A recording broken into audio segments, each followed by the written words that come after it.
वो साइंसदान जे कशिश जे नज़रिए के निहायत चिटाई सां बयान कयो ऐं समूरी दुनिया के ॿुधायो त चंड ज़मीन ऐं सूरज मंडल जा सभई सियारा उन्ही कशिश जे करे ई सिज जे चौधारी चक्कर लॻाइनि था। वो वॾो रियाज़ीदान बि हो। उनखे इंग्लिस्तान जे रॉयल सोसाइटी जो लाॻीतो 25 सालनि ताईं सदर चूंडजण जो एज़ाज़ बि हासिलु आहे। उनखां सवाइ खेसि नाइट जो खिताब बि मिलियो। उन साइंसदान जो नालो आहे सर आइज़ैक न्यूटन। साथियों, जंग जो ज़मानो हो। इंग्लैंड जो हर माण्हू फ़िकिरमंद हो, पर लंका शाह जे भर में वॉल्स त्रोप जे राह उनखे का बि परवाह न हुई। 1642 जो डिसंबर अचण वारो हो। हू क्रिसमस जे तयारियुनि में रुधल हुआ। ख़ासि उन्हीअ ॾींहं ते हाना न्यूटन खे हिकु पुटु ॼाओ जंहिंजो नालो आइज़ैक रखियो वियो। 3 सालनि खां पोइ मिसेस न्यूटन ॿी शादी कई त आइज़ैक जी पालना जो ॿार संदसि नानी ते पइजी वियो। हिन जो नंढपण लाडकोर में गुज़रियो। हू पंहिंजे स्कूल में का बि तरक़ी करे न सघियो, पर हिकु ॾींहुं ओचितो पाण खां होशियार हम क्लासी खां गोए खणी वियो। उन ॾींहं खां न्यूटन में ॼण नओं साह पइजी वियो ऐं वधीक महिनत सां कमु करणु लॻो। कुझु हफ़्तनि में हू चोटी जे होशियार शागिर्दनि में शुमार थियण लॻो, पर उहा सूरत-हाल वधीक वक़्तु न हली सघी, छो त 1656 ईस्वी में इन जो माटेलो पीउ मरी वियो ऐं बनी बारे जी सार संभाल वारो कमु संदसि माउ मथां अची पियो, जंहिं वरी पंहिंजी मदद लाइ आइज़ैक खे स्कूल छॾायो।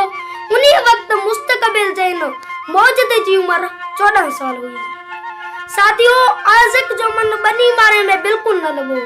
हिनखे रियाज़ी सां चाहो। खुशकिस्मती सां संदसि मामे आइज़ैक जे अंदर जी उणतुण समझे वरिती, जेको ट्रिनिटी कॉलेज जो मेंबर हो। तंहिं करे 1660 ईस्वी में आइज़ैक खे वरी स्कूल में दाख़िल करायो वियो ऐं 5 जून 1661 ईस्वी में संदसि दाख़िला कैम्ब्रिज जे ट्रिनिटी कॉलेज में थी वई। 8 जुलाई 1661 ईस्वी में हिन मैट्रिक जो इम्तिहान पास कयो। जनवरी 1665 ईस्वी में आइज़ैक बीए जी डिग्री हासिल कई। हाणे खेसि रियाज़ी जे इल्म सां दिलचस्पी तमामु घणी वधी हुई। शागिर्दी वारे दौर में ई हुन उन्हीअ मौज़ू जा केतिरा ई नवां उसूल ॻोल्हे लथा। साथियों, चयो वञे थो त हिकु ॾींहुं आइज़ैक न्यूटन वॉल्स थ्रोप में पंहिंजे बाग़ में पसार करे रहियो हो त हुन हिकु सूफ़ खे वण मां हेठि किरंदे ॾिठो।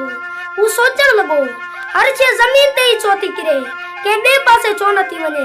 इन नंढड़े वाक़े मां हिन ज़मीन जी कशिश जो नज़रियो जोड़ियो ऐं पूरी काइनात ताईं फैलायो।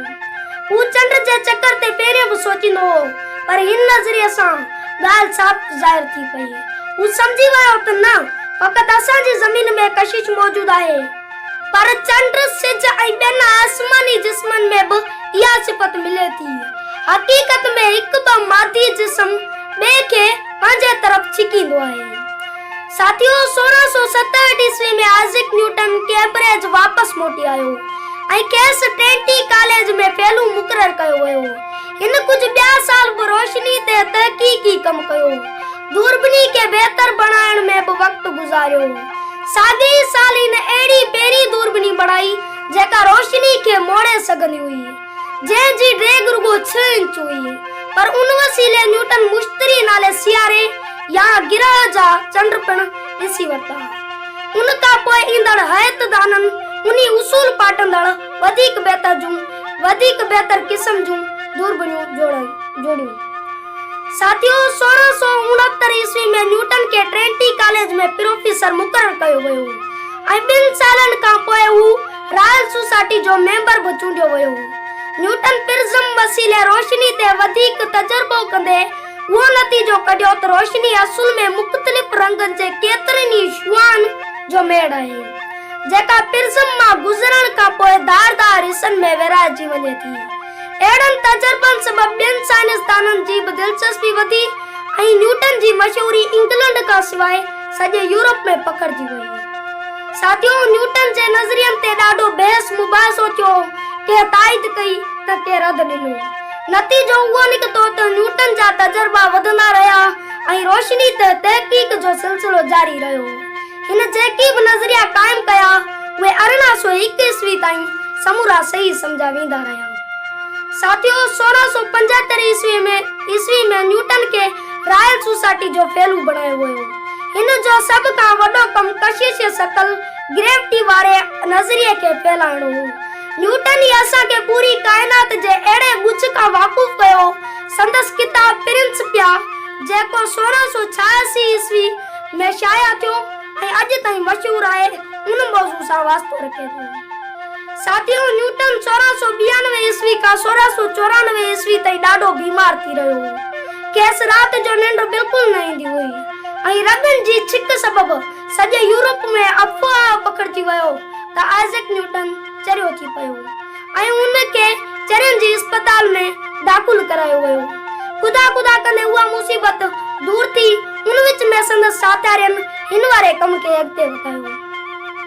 साथियों 1695 ईस्वी में न्यूटन के वार्डन ऑफ मिंट सिकल जोड़न वारी फैक्ट्री जे ऑफिसर वारी नौकरी जी आछ कई वई जेका इन कबूल कई। 4 सालन का पोइ खेसि तरक्की ॾेई मास्टर ऑफ मिंट बनायो वियो। 1721 ईस्वी में इनके यूनिवर्सिटी पार्लियामेंट लाइ चूंडियो वियो। उनी मसरूफियतन करे संदस वक्त जो ॾाढो ज़्यान थियण लॻो ऐं उन अरसे में खेसि साइंसी तहकीक लाइ का बि विधी न मिली। साथियों न्यूटन मास्टर ऑफ मिंट जो खिदमतूं ॾाढे जफ़ाकशी सां बजांदियूं। हू उनी औहदे सां आख़िरी कड़ी ताईं सलाड़ियल रहियो पर साइंसी कमनि सां बि लॻाव हलंदो आयसि। 1703 ईस्वी में हू रॉयल सोसाइटी जो सदर चूंडियो वियो। उन खां पोइ पूरन 25 सालन ताईं खेसि हर साल अहिड़ो एजाज़ मिलंदो रहियो। 1705 ईस्वी में राणी आइन कैम्ब्रिज आई ऐं उन मौके ते न्यूटन के नाइट जो इम्तियाजी खिताब अता कयो वियो।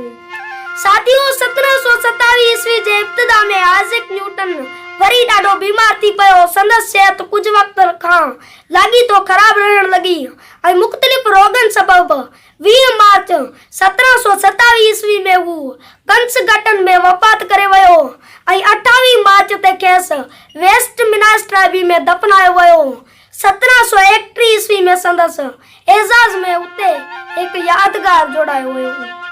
इहा आहे जीवन कहाणी एक अहिड़े इंसान जी जंहिंजे इब्तिदा एक आम विचोले दर्जे वारे शागिर्द जी हैसियत सां थी पर कुदरती ज़हानत अणतक मेहनत आई अटल इरादे खेसि हद खां वधीक मनता समेत पंहिंजी हयाती में ई हर एजाज़ ॾियारियो। हाणे त ज़मानो तमामु घणो अॻिते वधी वियो ऐं साइंसी तरक़ी उबछोड़ लॻी आहे पर आइज़ैक न्यूटन जेका ॼाण जी ॾियाटी जलाई हुई उन जी रोशनी इल्मी जहान में अञा ताईं बि अहमियत वारी आहे। धुंधली या झकी कान थी आहे।